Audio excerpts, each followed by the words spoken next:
Radhe Radhe everyone, welcome on my channel crucial chemistry. तो हम लोग ऑर्गेनिक स्पेक्ट्रोस्कोपी पढ़ रहे हैं ऑर्गेनिक केमिस्ट्री में। तो सबसे पहली चीज़ तो अभी तक हमने बेसिकली स्पेक्ट्रा में आईआर को पढ़ना शुरू किया है, ठीक है। अगर आप फर्स्ट इंट्रोडक्टरी वीडियो देखेंगे तो उसमें आपको क्लियर हो जाएगा कि हम कैसे आईआर हमें पढ़ना है, हमें यूवी और विजिबल भी पढ़ना है। फिर उसके बाद हम एनएमआर पे चलेंगे, प्रोटॉन एनएमआर, कार्बन एनएमआर, और फिर लास्ट में हम पढ़ेंगे मास बार। और ऐसे हमारा जो ये चैप्टर है इसके मोस्ट इम्पॉर्टेंट टॉपिक्स को हम कवर करने वाले हैं, ठीक है। तो अब हम स्टार्ट करते हैं अपना टॉपिक। आईआर हम पढ़ रहे थे, हम लोगों ने आईआर में कुछ रेंज वगैरह देख ली थी कि देखो आईआर में क्या पढ़ना रहता है, फंक्शनल ग्रुप हम डिटरमाइन करते हैं, तो उसकी कुछ रेंज है। मैंने आपको इससे पहले वाले लेक्चर में बताई भी थी कि जैसे OH अगर है तो 3300 करके कुछ रेंज आएगी, और sp3 कार्बन है तो 3000 करके कुछ रेंज आएगी। ऐसे ऐसे कुछ मैंने आपको रेंज वहाँ पे बताई हुई थी। हाइड्रोजन बॉन्डिंग की हमने रेंज देखी थी, तो एमीन वगैरह की वो सारी चीज़ें आपको वो देखो थोड़ा सा याद करने वाला है टॉपिक। उसको जब अगर सीधे सीधे याद कर सकते हो तो कर लो, अदरवाइज़ क्वेश्चंस सॉल्व करोगे तो वो चीज़ें आपके दिमाग में सेट हो जाएंगी।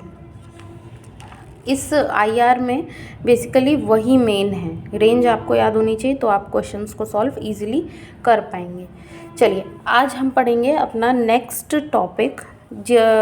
और उससे पहले हम लोग एक चीज़ थोड़ा सा मैं आपको बता देती हूँ OH के बारे में। देखिए, एक होता है हमारा NH ग्रुप, ठीक है, और एक होता है हमारा OH ग्रुप, ठीक।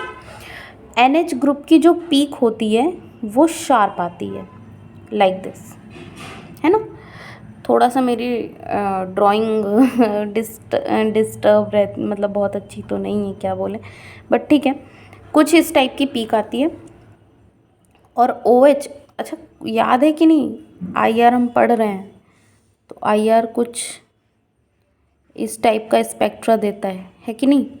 तो यही वाली मैं बता रही हूँ कि जो पीक है NH की वो शार्प आती है, और OH की जो पीक है वो उतनी शार्प ना आके थोड़ी सी ब्रॉड होती है। अब इतना भी ब्रॉड नहीं होती, बट थोड़ी सी इसके कंपेयर ब्रॉड हो जाती है, कुछ इस टाइप से आती है ना OH की पीक।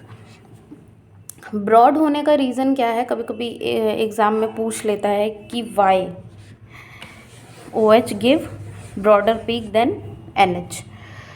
तो उसका रीज़न ये है कि OH, देखो वाटर का एग्ज़ाम्पल ले लेते हैं, सिंपल एग्ज़ाम्पल है, मैंने जिस बुक से पढ़ा था उस बुक में भी यही एग्ज़ाम्पल आपको, बुक का मतलब समझ रहे हो, स्टैंडर्ड बुक्स होती हैं जैसे क्लेडन आप ले लीजिए, ऑर्गेनिक के लिए बेस्ट बुक है। वो बुक से अगर आप पढ़ रहे हैं तो डेफिनेटली आपका एग्ज़ाम क्रैक होगा। लेकिन जो बच्चे थोड़ा सा, मतलब अब मैं डायरेक्ट ये नहीं कहूँगी कि आप सीधे सीधे बुक पढ़िए, आप कॉन्सेप्ट यहाँ पे समझ लीजिए एक बार, उसके बाद आप किसी भी बुक से पढ़ते हैं तो आपको ज़्यादा चीज़ें समझ में आएंगी। तो हाँ, तो बात क्या है, देखो यहाँ पे वाटर मॉलिक्यूल मैं बना रही हूँ इस टाइप, इस तरह। होता क्या है कि यहाँ पे ये वाला जो देखो ऑक्सीजन पे लोन पेयर है, इस पे भी सब पे लोन पेयर ही है।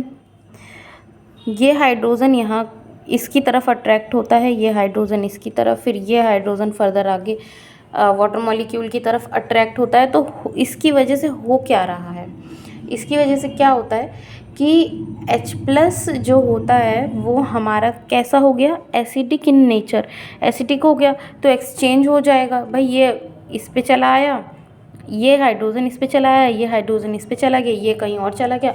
तो जो हमारा जो इंस्ट्रूमेंट है वो देखता क्या है, देखो ये हाइड्रोजन निकला तो बचा क्या, OH बचा ना, फिर ये हाइड्रोजन निकल गया, फिर ये आया, ये निकल गया, फिर ये बचा। तो इंस्ट्रूमेंट जो है, देखो है तो मशीन, और मशीन को समझ में क्या आता है कि यहाँ पे OH ज़्यादा हो रहे हैं, है ना।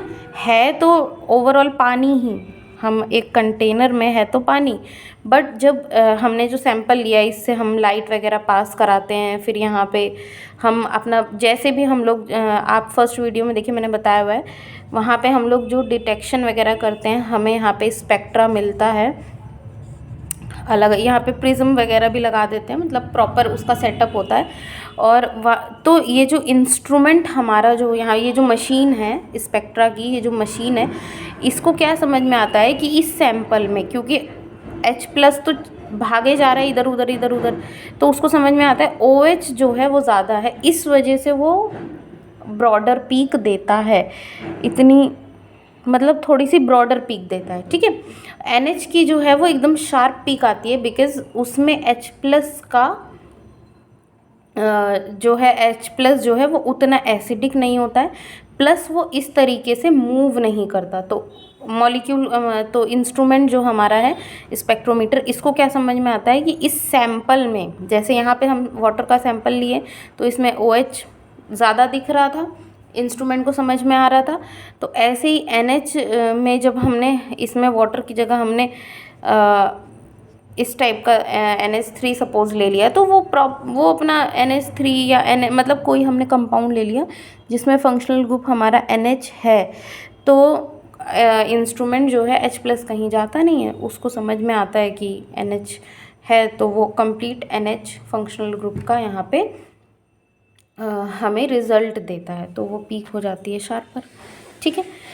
चलो, तो ये मैंने आपको रीज़न बता दिया। मैंने ये इस टाइप के ही क्वेश्चंस कॉन्सेप्चुअल एग्ज़ाम में कभी कभी पूछ लेता है, तो आप लोगों को पता होना चाहिए। अब हम पढ़ेंगे फंडामेंटल वाइब्रेशंस के बारे में।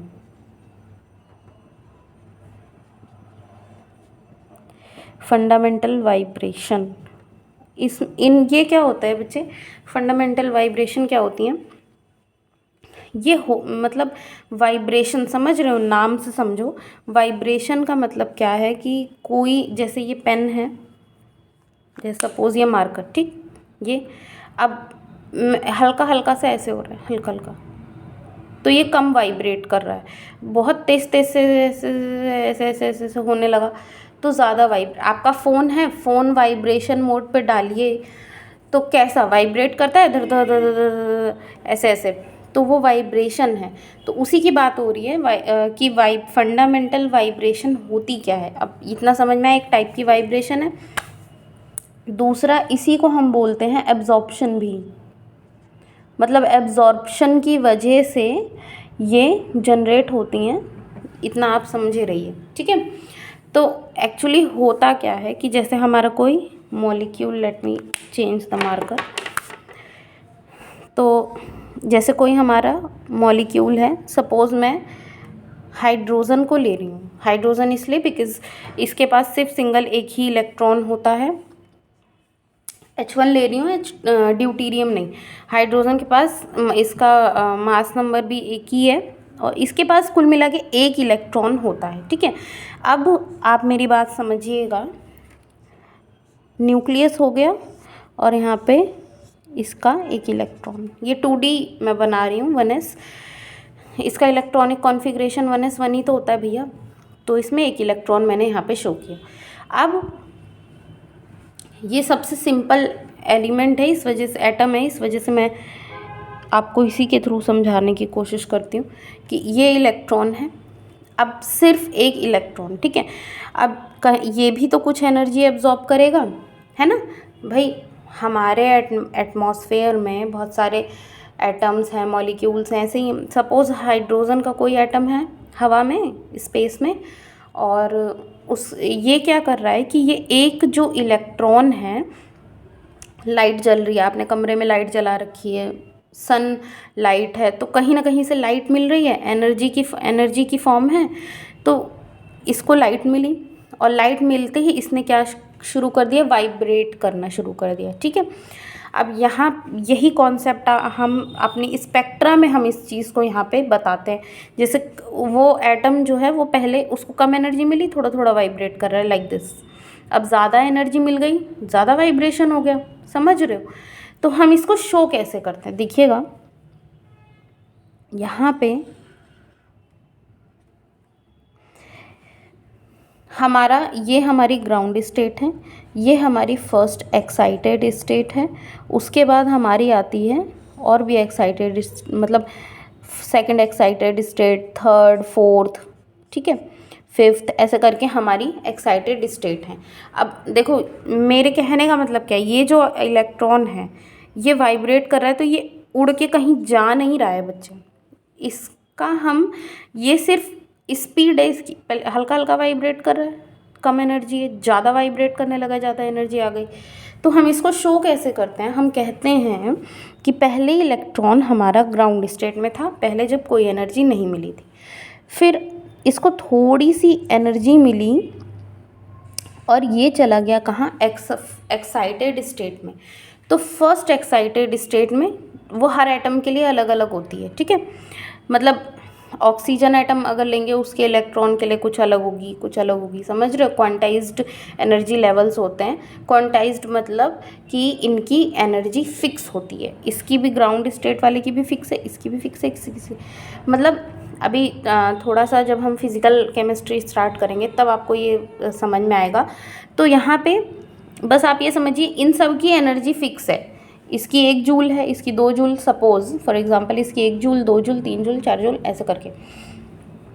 तो यहाँ पे क्या हो रहा है कि हमने ये बोला कि इसने इतनी एनर्जी एब्जॉर्ब करी जिससे ये फर्स्ट एक्साइटेड स्टेट में चला जाए, ठीक है।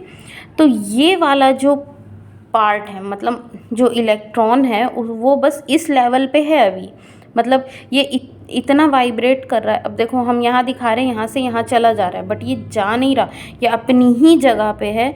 यहाँ पे इसके चारों तरफ ऐसे ऐसे ऐसे चक्कर लगा रहा है न्यूक्लियस के, प्लस ये वाइब्रेशन शो कर रहा है हल्का हल्का, मतलब फर्स्ट एनर्जी एक्साइटेड स्टेट के बराबर का इसने एक्साइटेशन शो किया है। तो ये जो हमारा फर्स्ट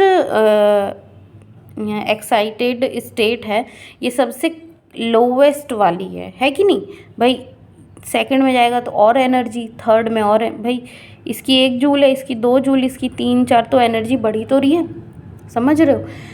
तो ये सबसे कम एनर्जी वाला लेवल होता है, इसी को हम बोलते हैं फंडामेंटल एब्जॉर्प्शन या फंडामेंटल वाइब्रेशन लेवल, फर्स्ट वाला, ठीक है।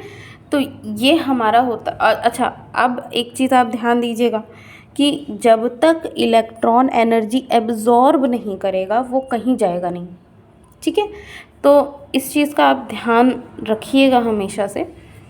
तो ये मुझे अगर मान लो कि अगर ये इलेक्ट्रॉन और एनर्जी एब्जॉर्ब करके इस वाले में चला गया या इस वाले में, भाई ऐसा भी तो हो सकता है, ज़रूरी थोड़ी हर बार यहीं रहे, वो इधर भी जा सकता है। तो इस चीज़ को हम समझते हैं नेक्स्ट लेक्चर में, ठीक है। Thank you.